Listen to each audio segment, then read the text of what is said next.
All right, I'm going to give you all a warning. Today's podcast is going to require that you have the notes. And if you are not a subscriber to harrisrealestatedaily.com, our newsletter, you're going to want to take care of that right away, because we are going to give you a real drill down on what actually is happening with tariffs, with taxes, and how it's going to affect the real estate markets. And this is going to be your white paper, your guide to know exactly how to have a tariff conversation as pertains to real estate. We're giving this information to you because, frankly, I spent a lot of time over the last 3 or 4 days trying to understand tariffs, because I really didn't understand them, which was kind of, interesting that the tariffs have not really been part of the U.S. government's taxing system since forever. But now that I understand tariffs, or at least have a better understanding of tariffs, I think that you too will come off, after you listen to today's podcast, you're going to see them as a possible solution to a lot of problems that we've had for generations with regards to the U.S. economy and paying for things. And I know this topic is very politicized. I know for sure that we're going to have all kinds of people coming out of the woodwork, and they're going to be saying, just because it's coming from the Trump administration and just because they have been watching and reading things that are politicized, they're going to believe tariffs are bad news. But I'm here to tell you, and I entered into this project not knowing whether they're bad news or good news. I didn't really have an opinion, like I said. But now I'm going to tell you ahead of time, I think they're good news. And you're going to probably feel the same way, especially as it relates to housing and the overall economy. So get ready, strap in, make sure you've got the notes. Go to harrisrealestatedaily.com if you've not yet subscribed to our newsletter, and you can download all these notes and obviously listen to today's podcast, watch videos, and the newsletter is free. Subscribe, harrisrealestatedaily.com. Remember, you've got to go over to your email, and then you've got to double opt in and confirm you want the subscription. All right, Julie, let's roll in. Yes, so we realize that just the word tariff or tariffs, that word might make your eyes glaze over, okay?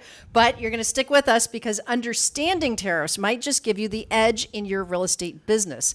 Believe it or not, these little taxes on imported goods can ripple through the economy and land right on your front porch. We're going to talk about that. So this is something I really believe, as you do, or you wouldn't have spent this much time on it, that it's not just a talking point that's going to come and go.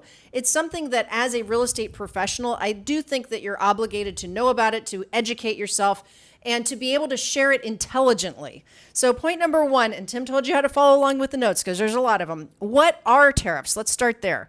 In plain English, a tariff is a tax on stuff that we buy from other countries. Think of it like an entrance fee for imported goods. When those goods get more expensive, people tend to buy American-made products instead. But here's the kicker. Tariffs don't just affect prices at Walmart. They can shake up entire industries. They can create jobs. They can even change the landscape of U.S. cities. Now, that's the part that I'm really going to hopefully have you, understand at the end of today's podcast. Again, we've only been hearing the tax part. Prices are going to increase and whatever. And I get all of that. And that is partially true, but I have, again, more information I'm going to share with you today, Julie and I, where you're going to be really shocked in how little tariffs are going to affect the average U.S. consumer, because the percent of U.S. consumer goods that are actually imported that might be affected adversely by a tariff is a lot smaller than you think. That's another talking point that we're not hearing in the news. But the positive benefit from the new jobs, new industry, new boom towns, which will most assuredly come as a result of this being implemented correctly, is mind-boggling. Okay, and we're going to get to that specifically on future points. Point number 2, so now you know what a tariff is. Point number 2, blast from the past, when tariffs actually paid the bills. Way back in the day, we're talking about when William McKinley was president. His era was 1897 to 1901 was his presidency. The U.S. didn't even have a federal income tax. Instead, tariffs covered the government's bills. Fast forward to today, and there's talk about whether tariffs could replace federal income or some federal income taxes altogether. All right, don't go to the next point. So what I did, because I was, again, trying to do homework on this, and I was researching everywhere I could go to find out if anybody else was having these conversations and trying to understand both sides of the argument. And I didn't find any place where people were trying to have both sides of the argument where they're trying to just, equally discuss both of them, because again, this is still a political hot button. But what I did discover is the 16th Amendment, which is the federal income tax thing, essentially wasn't in place while the government was funding itself off tariffs. So then I thought to myself, now, Trump says he wants to replace federal income tax with tariffs. That's an idea that he's floating around. Then I thought, okay, well, how much money comes from federal income tax? Now, when we're talking about this, here's what's going to be kind of complicated to keep clear in your head. I was kind of, struggling a bit to keep this clear in my head as I was researching all of this. I'm only focusing on what Trump said. He said, replace federal, personal, family income taxes with a tariff. Not all the other taxes that the government charges on businesses and all the other things, right? This is just personal, family, individual income taxes. How much would the tariffs have to be? All right, just keep that in mind as we move on to point number 3. Okay, that was a good segue to number 3, because number 3 is, could it actually happen? Well, let's do that math, okay? The government collects around $2.5 trillion a year from income taxes. That's personal income taxes, Federal, not the overall taxes that the federal government collects. That number is, I think, $6 trillion. But in personal income taxes from those Americans that pay taxes, which is, I think, less than half of all Americans pay any federal taxes, net taxes, because most people get it back in the form of some sort of tax subsidy. You might pay something out of your paycheck, but you're getting it back because you get a home deduction on your mortgage or something like that. So just keep all this in mind. Okay, so to replace the $2.5 trillion paid from income tax with tariffs, we would need an average tariff rate of about 57% on all imported goods, which sounds crazy, but it is actually not impossible. So let's talk about that. That leads us to point number 4. We're going to talk short-term, mid-term, and long-term. Short-term, 1 to 5 years. Expect inflation as import costs rise. Construction costs might increase temporarily due to higher prices on materials like Canadian lumber, which now faces a 25% tariff, possibly. That's under negotiation currently. However, job growth in the U.S. industries will boost home demand, potentially offsetting these costs. And there's nothing saying that we wouldn't use U.S. lumber too. I'm going to talk about this now because this is where people are going to start not understanding why tariffs could be a good thing. Sure. Of all the U.S. Consumer, the total amount of money that consumers, and I hate that term, by the way, the total amount of money that U.S. consumers spend, 25% comes from imported goods.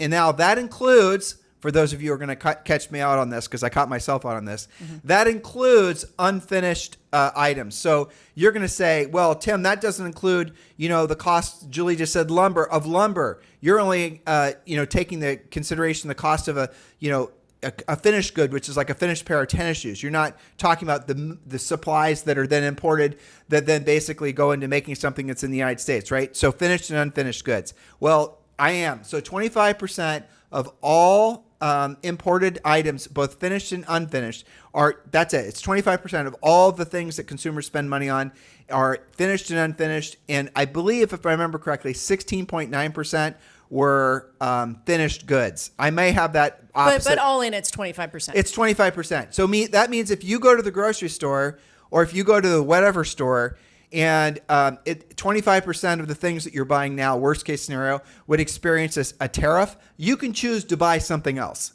You can choose not to buy that car that's made someplace that car's now being tariffed. You can just choose to buy a domestic one. Or, as we're about to share with you, that manufacturer of that now imported car can build a facility to make that car in the United States, thus avoiding the tariff, thus creating new jobs and creating new boom towns. But I don't want to step on future points. Yes. Okay. So let's do, again, to the timeline. Medium term would be 5 to 10 years. U.S. manufacturing ramps up, easing inflation. Domestic material production stabilizes. Perhaps what you just mentioned, foreign investors come here and start making their product here, reducing construction costs. What does that do? Real estate markets and manufacturing hubs start booming. Now, longer term, 10 to 20 years, a fully tariff-supported economy could stabilize, potentially replacing those federal income taxes altogether. That would be the ramp up. It's not something that's probably going to happen overnight, but it is actually possible. So point number 5, since all of you are in real estate one way or another, here's where things get juicy. Number 5, what does this mean for real estate? Tariffs don't just raise prices, they shift economic power. When imported goods cost more, companies bring manufacturing back to the U.S. That creates jobs. More jobs mean more people buying homes. That's pretty simple, right? Some of you live in towns where you've seen this. When Julie and I were growing up, and some of you as well, a lot of you as well, we were coming up in an era, Bill Clinton and the other presidents were all talking about essentially global trade, right? And do you remember you and I had a class in high school called World Trade. World Trade, right. And so the whole concept of world trade is our domestic producers should have to compete with someone that's making, like I remember very clearly when they removed tariffs against imported shoes, right? I do remember this because it was one of the first big tariffs, and shoes were being tariffed like a huge amount.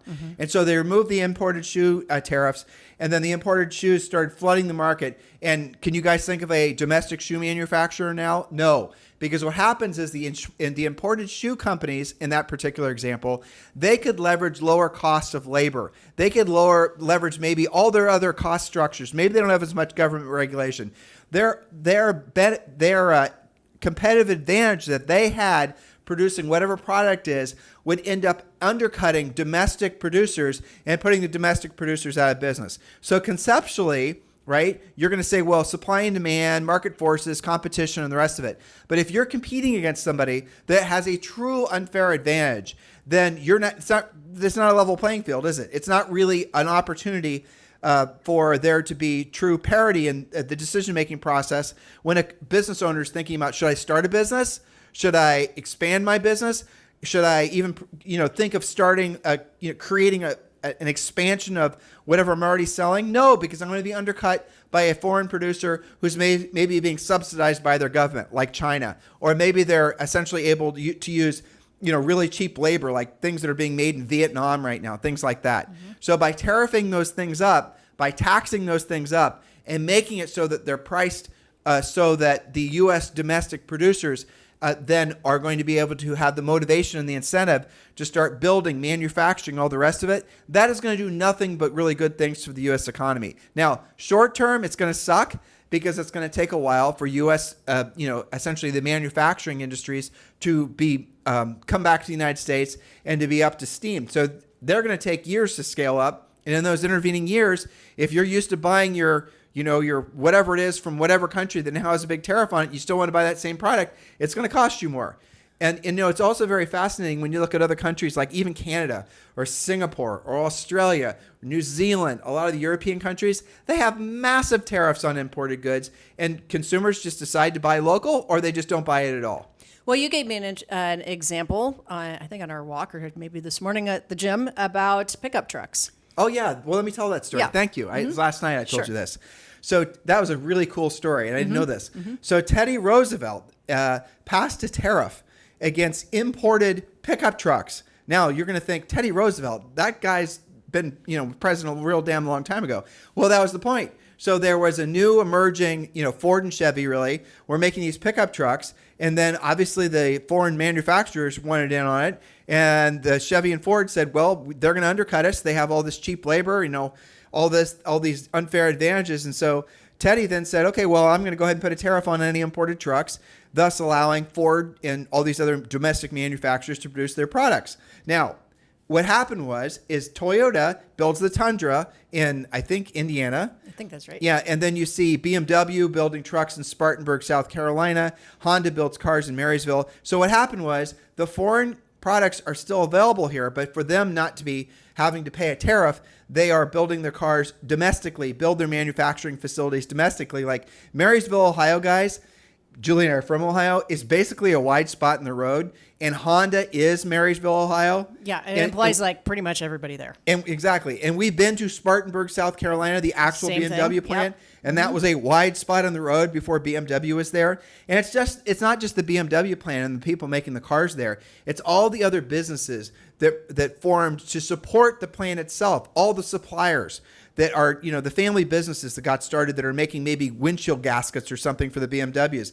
All the other businesses that are there supporting the employees. There's restaurants that are there that wouldn't be there if Honda wasn't there, for How about example. the tax base that's created from all this Yeah. that allows them to improve the schools? You guys see this is all from Well, tariffs. Schottenstein Homes, MI built a ton of homes in Marysville, Yeah, well, as a result of people wanting to live in Marysville. Yep. There you go. All right. Which brings us to point number 6. Where are these new boom towns going to be? If the U.S. ramps up manufacturing, as we just described again, some areas are poised to explode with growth. So picture some regions becoming the next real estate hotspots. Most predictably, the Midwest. We're just talking about places like Marysville. States like Michigan, Ohio, Indiana, Wisconsin could see a resurgence. Lots of factories are already there that could be worked with, or new construction, workers moving in, homes selling like hotcakes, new construction, even resale being hotter. In the South, that's the second possibility. Economically, Alabama, Tennessee, Georgia, they're already industrial hubs. So more tariffs, maybe more factories. More factories, of course, more families needing homes. And then number 3 potentially is the Rust Belt reboot. That's like Pittsburgh, Buffalo, maybe Cleveland could shake off the rust and shine again. Picture trendy lofts in old warehouses and booming downtowns. That would be really cool, wouldn't it? Do you know that one of the biggest boom town previously was actually Buffalo, New York? Of all places, does anybody think of Buffalo as a boomtown anymore? No, they don't. But why? Because they were on the lakes, and because commerce was happening, they were a huge boomtown for a long time. The very fact that the United States agreed to basically no longer be a manufacturing country, I think everyone now, if you're confused about how stupid of a decision that was to try to, feed into this globalist perspective that all of a sudden we're not individual countries that are competing with each other. Competition is a word that the globalists don't like. And the very fact that our the big decision makers, the politicians, went along with the idea of not reinforcing and not encouraging essentially producers, manufacturers, new industries. Look what that's done to the U.S. economy in the last 30 years. Look what that's done to a lot of these communities around the country. But look what that's done to people's perspective on our country. We're no longer, for many of these products, remember, it's only 25% of all the items are imported. So we're not talking about something that's so doom and gloom. We're not like, some of these countries that, like Mexico, for example, that are so heavily reliant on United States citizens buying their products that if we decide to stop buying them, if they're tariffed up, that country goes into a really nasty recession right away. 75% of all consumer items in the United States. And this is something that, again, the talking points from the, I'd say old media isn't really talking about, but 75% of everything you guys buy is locally produced. It's produced in the United States. It's not imported. So, and someone's going to try to obscure what I just said by saying like, well, if you're buying something that's made in the United States, but the widgets inside of it are imported, that's going to somehow, no, I already told you, 25%. And that includes the the tariffs on the unfinished goods. So don't be confused by all this. Look at big picture. And remember, this has been done successfully in the past, and it can be done again. It should be able to replace, maybe 10 years, the federal income taxes. And I think I covered this, but the average tax-paying individual that actually has, basically pays net tax. In other words, after all their deductions and the money that they get back from various things, they're still paying $10,000. What the hell would that do to the economy if everyone just had an additional almost $1,000 a month in their pockets? Think about that. And that's what would possibly happen from no more federal income tax. It's not just a pipe dream. It's just math. It's just math. All right, point number 7. Won't this make houses more expensive with all this new demand? Well, that is a good question, and perhaps in the short term, construction costs could rise because materials like steel and lumber could get more expensive due to tariffs. For example, we've been talking about the Canadian lumber potential 25% tariff, but there's a flip side. Wages will also potentially go up as more people get good-paying jobs. Higher wages mean more buyers who can afford more homes. Okay, so point number 8, why would cost rise if we have domestic suppliers? Well, even with those domestic suppliers, they might initially increase because, number 1, supply constraints. U.S. manufacturers could struggle to meet sudden demand, causing short-term price spikes. It could be for a second reason, higher production costs. Domestic production often does have higher labor and energy costs compared to imports. The third possibility would be a transition period where shifting supply chains are not instant. Time is needed to ramp up production capacity and get that sorted out. And then last, labor shortages. More demand for skilled labor can push wages higher, at least temporarily, affecting construction costs. So these are all short-term pain for potential long-term gain. But we're talking about, when you and I are talking about manufacturing, we're kind of in this, I told you guys this was a nerdy show, so this is not our normal fare, obviously. You were warned. But again, print these notes out. But like the manufacturing is going to come from large scale, like 3D printing. So that's what really needs to be brought back to the United States. Yes. And we need to be on the forefront of all this, essentially AI, obviously, and all the space travel things that are starting to happen. But all those major, massive industries, which are going to be really what's going to take humanity to the next level, those people need a place to live. And they're going to be like, what's that town where SpaceX built its launch place in Texas? You had a coaching client near there. Yeah, I can't remember the name of the town now. And they are also on the space coast of Florida. So I And mixed the two up. they're building their own community. They're building their own Sure, city. it's fueling the city. I mean, Right. it's an interesting thing to think about, that we can have new cities. We're all used to seeing the same stuff on the same maps all the time, but that's happening. And I think yesterday we talked about potentially using federal lands, and there's going to be all kinds of lots of innovation and technology and all of that kind of stuff. So yeah, it's actually one of the executive orders to have 10 new freedom towns. Yeah, So that's right. We need to finish that research on I think it's in here somewhere. It's Yeah. maybe coming up. But Okay. yeah, but I started. So you guys heard Julie, break the news about Freedom Towns because she read it in some White House thing.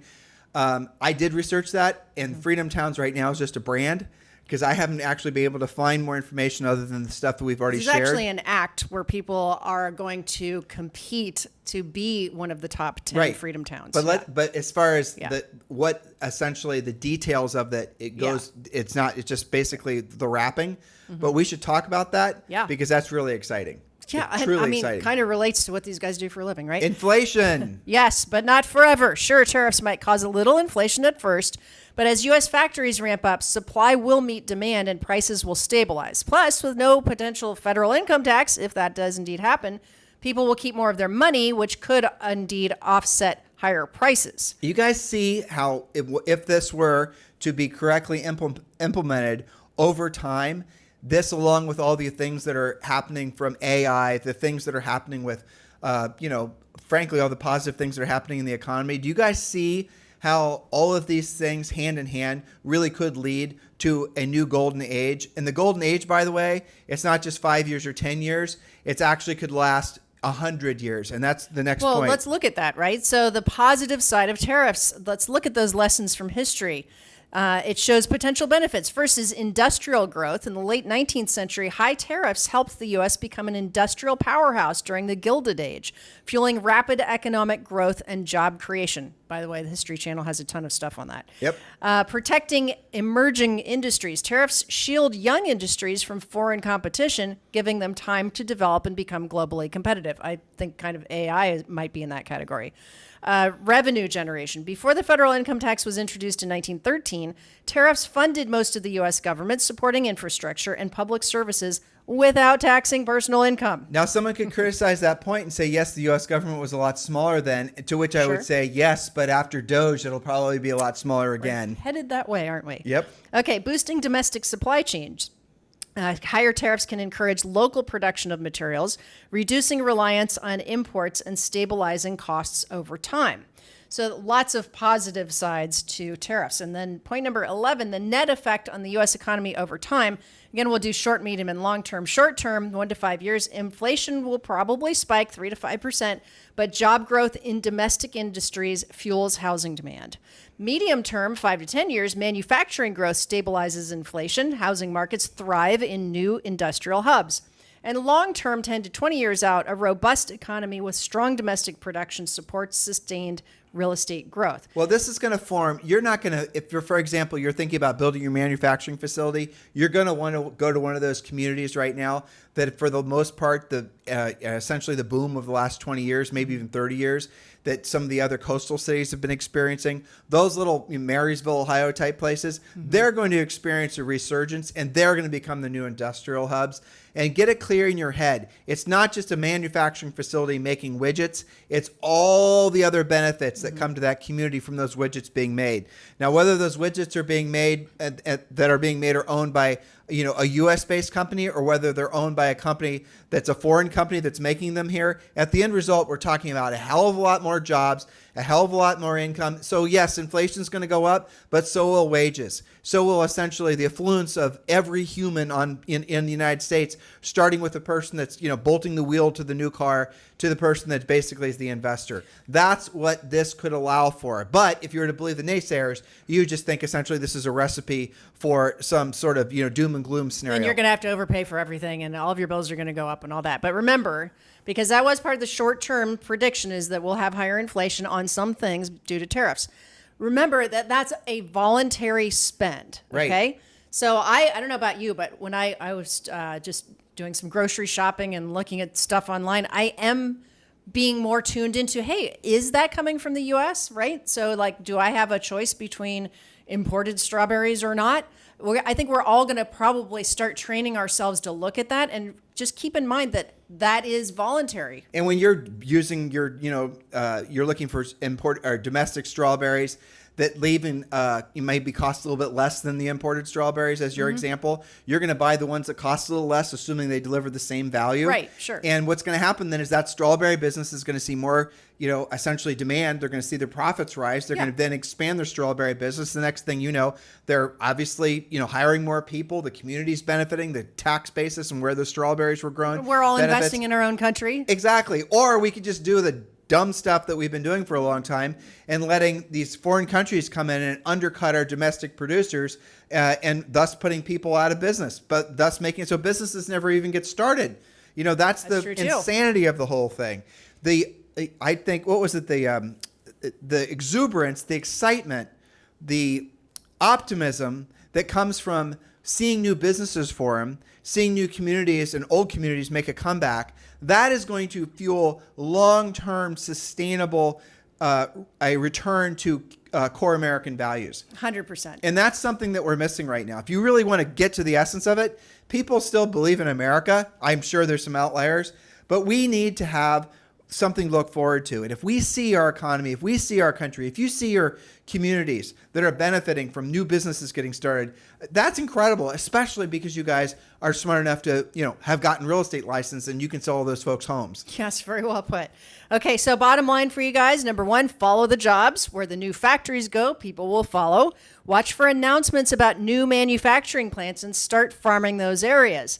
I was thinking as we were going through this, land used to be hard to sell in some of these areas. Maybe not so when you find out, like Honda in Marysville is a great example. But you're bringing up a funny point. If you guys are living in an area where there's a lot of land and you see the land value, you hear about this like outlier sale of this big parcel, maybe it used to be a soybean field, you can pretty much rest assured that that's somebody, who's coming. Something's coming. Do you remember when we started selling real estate in New Albany, Ohio? Yep. And there was like surrounding land, and we're like, well, that's curious because when we were kids, that's like where you went to ride horses. That's where the farms were. Maybe you'd go to a pumpkin patch. I was a poor kid, so you were the one riding horses. Well, there. anyway, it was out yonder is my point. Yeah. Okay, so then it started to get developed. And you and I were doing a research project one day, and we noticed we followed the breadcrumbs on the treasurer's website that Les Wexner had been buying land for decades through different holding companies. And lo and behold, of course, many of his headquarters are indeed in New Albany. But use a modern example. So how many of you guys have these massive Amazon facilities that have just risen from the ground in your communities? We do, and we live in Puerto Rico. Yeah, and so there was, they're building one that's right here in Dorado, and it's going to serve the entire island of Puerto Rico. And the excitement from all these folks that are going to be able to get really great jobs and all the other businesses that are going to be able to form to take care of all those new employees. The food truck guys are going to clean up, especially before restaurants come in and things of that nature. And some of you guys are saying, oh, those are crappy, low-paying jobs. I got news for you.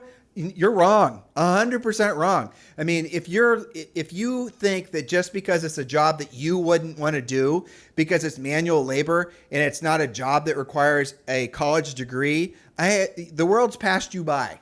Because nowadays, the real money is made by the people that actually know how to use their hands. The real money is being made by people that actually want to start businesses and want to create things. That's where the economy is going. The think jobs. What was the term that Elon Musk used for the folks he fired from Twitter? Excess intellectuals or excess elites. Yeah. Yes, those are the ones that are on the way out. Yeah. And you think we're being political right now? And before you get triggered, just hear me out. They're on the way out because of AI. That's ultimately what's happening. Is those types of jobs are the first ones that are getting replaced, and the ones that are people that are making all the money is the guy in the food truck. The guy that owns the pizza food truck that every single Friday, Saturday, and Sunday he's making like $50,000.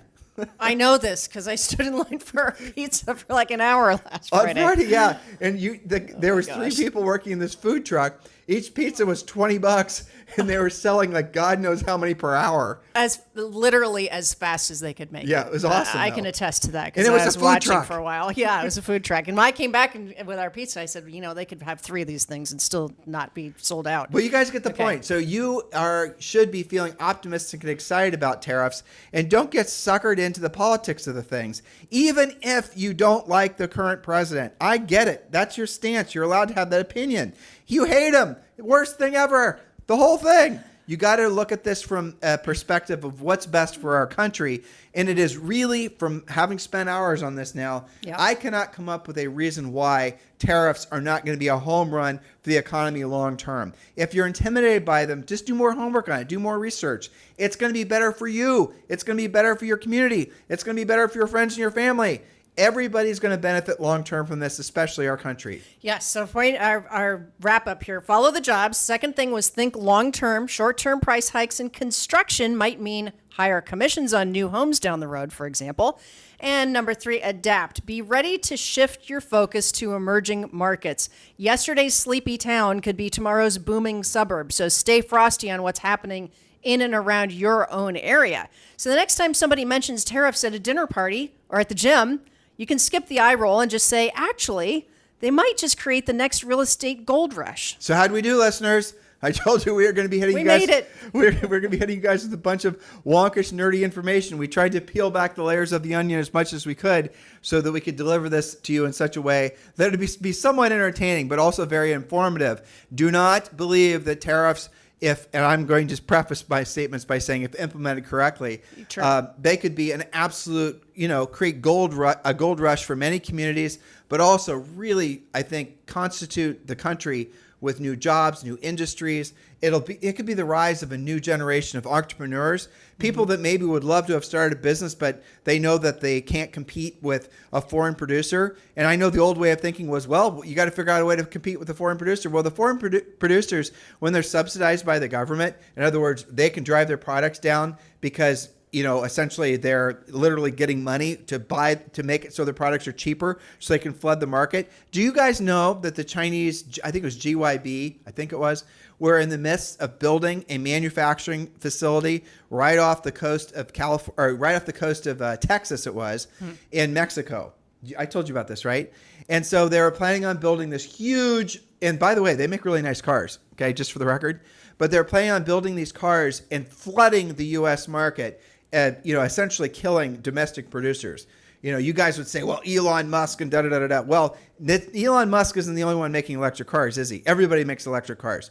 So the Chinese were going to try to dominate that space, and they're going to try to dominate the Chinese market, or the U.S. market, by flooding the market. Now, how are they doing it? This is how it's not fair. They didn't, the money that they got to build the facility, every Chinese business is partners with the government. So the government can essentially, give them the money to build the facilities, give them the money to hire the engineers, give them the money to do all these things because they're partners. And they have it's the best, I suppose, when it comes to building new things. The Chinese government would probably be a pretty good partner to have. Of course, they're going to take part of your profits and they're going to tell you how to run your business, but that's a different problem. So that was not going to produce anything but bad news for the domestic producers of electric cars and cars in general. And so Trump said, look, you're not going to build it there. And if you do, we're going to tariff every one of the cars that you bring into the United States by 100%. And you know what happened? They scuttled the plans to build the facility because that's exactly what they were going to do. Mm-hmm. So you've just demonstrated another thing, which we didn't talk about on this podcast, and that's using tariffs as a negotiating tactic. Yep. So I think that will play out as well. And, you said some people will be like, oh, because Trump thought it up, or Trump administration, and I don't like them, and so this has to be bad, blah, blah, blah. So this is one of the reasons why we have brought you the facts. We want to educate you, motivate you, get you into action. I was having a conversation with my hair girl the other day, and she's like, I don't know what to think about. She had been doing her own research and listening to lots of different things, and her friends talked. She's like, I don't really know what to think about this. I don't really like Trump's personality, this and that. And I said, well, there's a lot of things I don't like either. But the thing is, Trump was not running to be your dad or your boyfriend or your husband. He was running to run the country. Think of him more as a CEO. And some of the moves that are happening right now, economically, negotiating wise, these tariffs, you've got to kind of shift to what is actually going on. That's why I always refer to whitehouse.gov for the real facts, not the opinionated, this is what I think about it.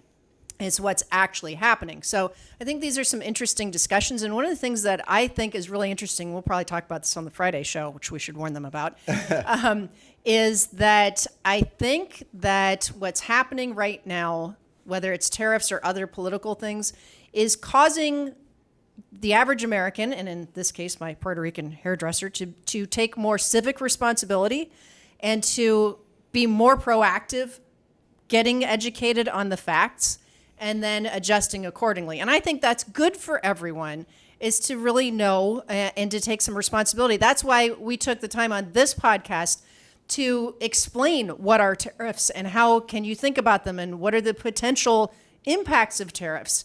And, you know, the choices that you can make in your business and your family and what you sell and how you sell it real estate wise. So be educated, get into action. Get our notes. You guys can use them as breadcrumbs to do your own homework if you want to really drill down on this more. If you want to write your own article or if you want to, you know, whatever it is. Use I don't this think it's going away. So No. Tariffs are going to become most tariffs that are put in place, these ones that Trump used as essentially a wedge to get the Mexicans to put 10,000 troops on their border to prevent fentanyl and all that illegal migration. Canada did the same too. Thing, right? Yep. That was obviously just a ploy to get them to do what they should have done in the first place. But I think for China, and they're flooding the market with a lot of essentially unfair trade tactics, those tariffs are going to be there forever. Mm-hmm. I really would be shocked if you're not going to have. But remember, guys, 25%, do your own homework, of all consumer items in the United States are imported, and people can certainly avoid the tax of the tariff by deciding to buy a domestically produced product. And if you're listening and you are a foreign company making and selling stuff in the United States, and you are fearful what's going to happen to the viability of your business in the United States because of a tariff that you're probably going to have to start dealing with, I got an idea for you. Call up the White House. Tell them that you're going to build your facility to make your washing machines and your dryers or your tennis shoes or wherever the hell it is in some part of the United States.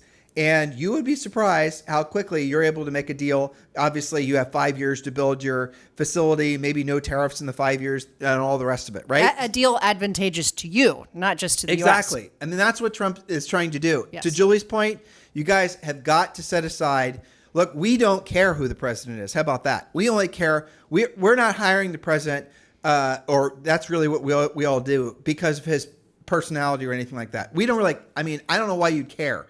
It's like hiring a plumber. If you've got a plumbing leak, truthfully just fix the damn plumbing leak, right? That's it. Fix the plumbing leak. I don't know what else to say. I don't care what your politics is. I don't care what football team you like. I don't care if you're, who your Super Bowl pick is. I don't care any of that. Just fix the damn plumbing leak. That's how to think about it. Are you really choosing your plumber based on his politics? Really? Is that what you're doing? And when you're calling up because your toilet's flooding, are you really calling up a guy and say, listen, I'm only going to hire you? No, you're hiring him because he can get to the job and he can do it right. That's what matters. That's how you need to think of the president. Do not concern yourself with all the noise and all the vitriol. Is this guy fixing the plumbing leak? And if he is, we need to support him. If he is, we need to ask for more of that. If he is, we need to set aside our own biases and our own tribal instincts. And we really, truly need to remember that we're all Americans.